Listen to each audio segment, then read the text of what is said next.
We have got a David Ornstein bomber and a Fabrizio Romano update. I already dropped a transfer video earlier today regarding Arsenal and a video yesterday regarding Newcastle. Make sure you go and check that out. The Arsenal transfer update was regarding Viktor Gyökeres, Dusan Vlahovic, and Alexander Zinchenko. And I didn't think I'd be speaking about anything Arsenal related until at least the North London derby tomorrow when Spurs turn up to the Emirates and win.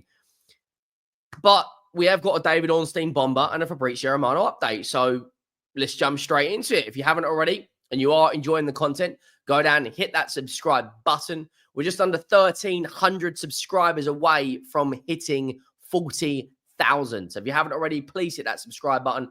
90% of you that watch the content are not subscribed. And make sure you drop a like on the video if you haven't already. Now, we've got a David Ornstein exclusive about Martin Zubimendi. Now, I did not see this coming. I'm going to be brutally honest. He does look like he's going to be the Jorginho or Partey replacement, as both of those players' contracts expire in the summer. But I want to cast everyone's minds back to the summer.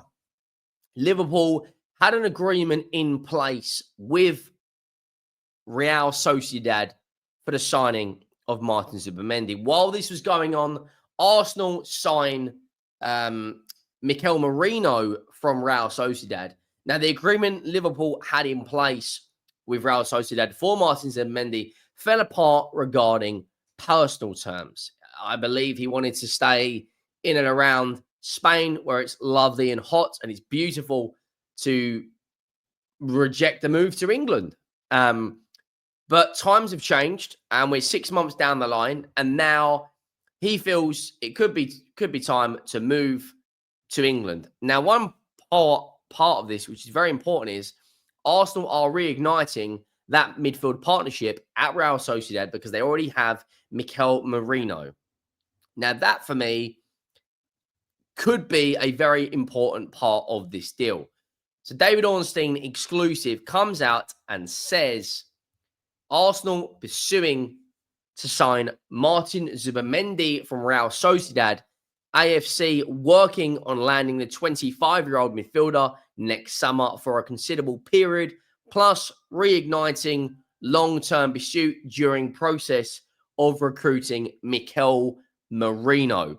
Now, Fabrizio Romano has also had his say on the deal, and he has come out in the last hour and said Arsenal are in advanced talks to sign Martin Zubimendi of the summer of 2025. Negotiations underway with player side as positive talks took place behind the scenes, as revealed by Sami Mokbel.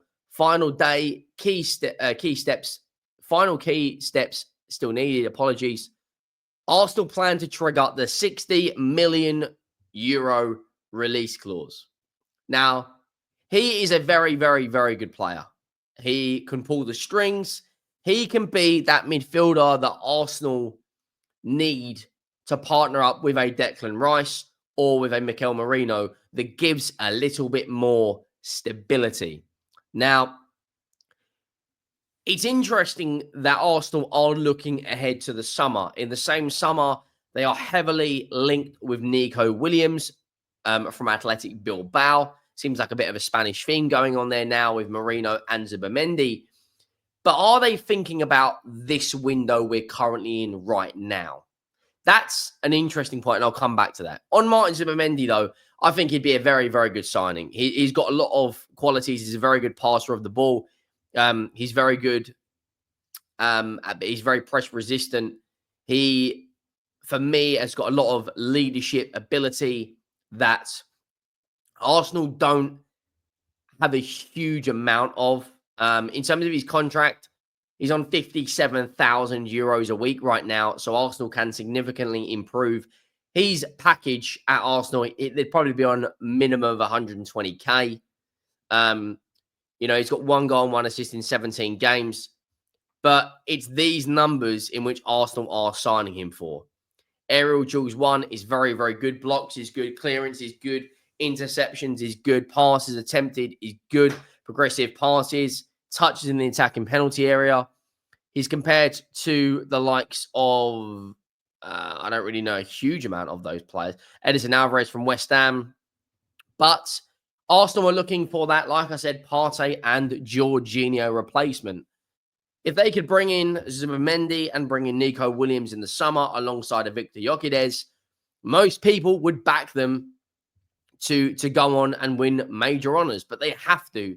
They absolutely have to go out this window and bring in a forward who can come in to the football club and actually affect games. Because right now, they have got a bit of an injury crisis up front with Gabriel Jesus, Wanyeri, and Sterling. Ben Jacobs has just come out and said Arsenal have already agreed personal terms with Martin Zubimendi. So it looks like this deal is very, very close. It's just now, once they trigger that release clause, bang, he will be an Arsenal player. Now, you know, fair play that they're prepared to go out there and look at the summer and already make a big move. I think Martin Zubimendi alongside Mikel Merino or Declan Rice with Odegaard in front would be a really, really strong midfield partnership. And you've also got to look at, in terms of that Arsenal midfield now, I think that has a hell of a lot more balance in it with Zubimendi compared to a Jorginho. Partey now is what, 30, 31? Could he potentially be leaving Arsenal in the summer? He's 32 in June.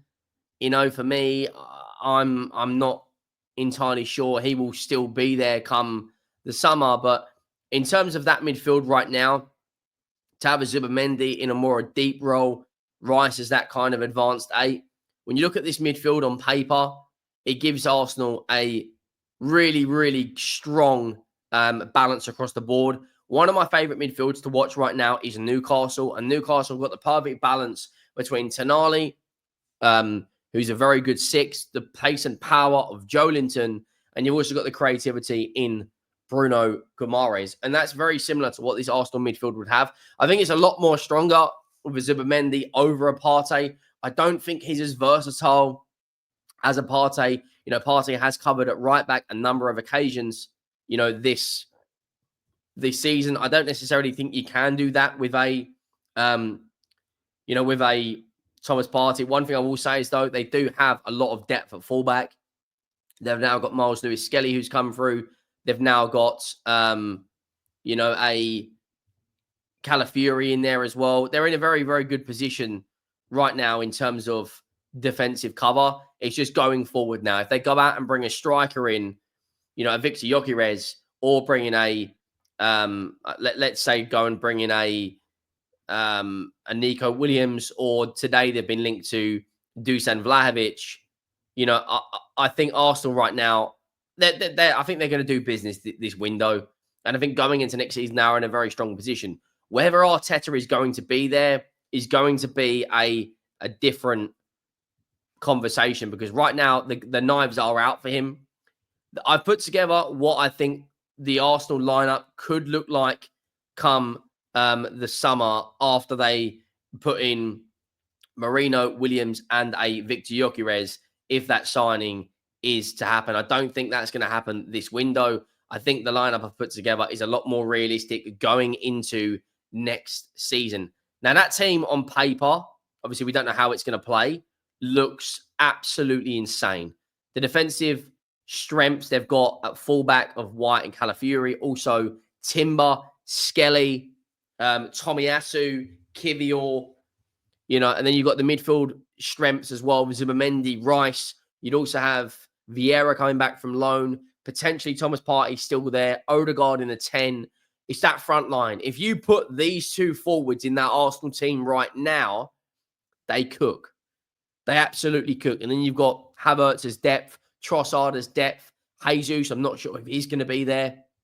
But so far, it's positive signs for Arsenal in terms of the summer, but they have got to go out this month and act. You know, that David Ornstein quote saying that they are pursuing a deal, as well as Fabrizio Romano, it's all well and good talking about the summer, but we are already 14 days into the January transfer window. We're 2 weeks already through. And so far, Arsenal, to this day, have not brought in a player you know, as it stands. So look, they are in a very good position, but they have to keep this going. You know, we can't be sitting here come the 25th, 26th of January in 12, 11 days time right now, and they haven't signed anyone. They've got a North London derby tomorrow, which I am actually relatively confident Tottenham will get a result, albeit I can't stand our manager. But I just think right now the swords are out for Arteta. There's a lot of, you know, harsh words being said about the players. But it's a mouth-watering game. The North London derby for me is the best fixture in the Premier League. Let me know your thoughts down below if you haven't already. Make sure you drop a like. Make sure you have hit that subscribe button. Like I said, we're just under 1,300 subscribers from 40K. There will be a match reaction out later for Liverpool and the Chelsea game. That Liverpool game is absolutely huge. Nottingham Forest as well. So good at home. Let me know your thoughts down below. Make sure you drop a like. Make sure you have subscribed. And I'll see you soon.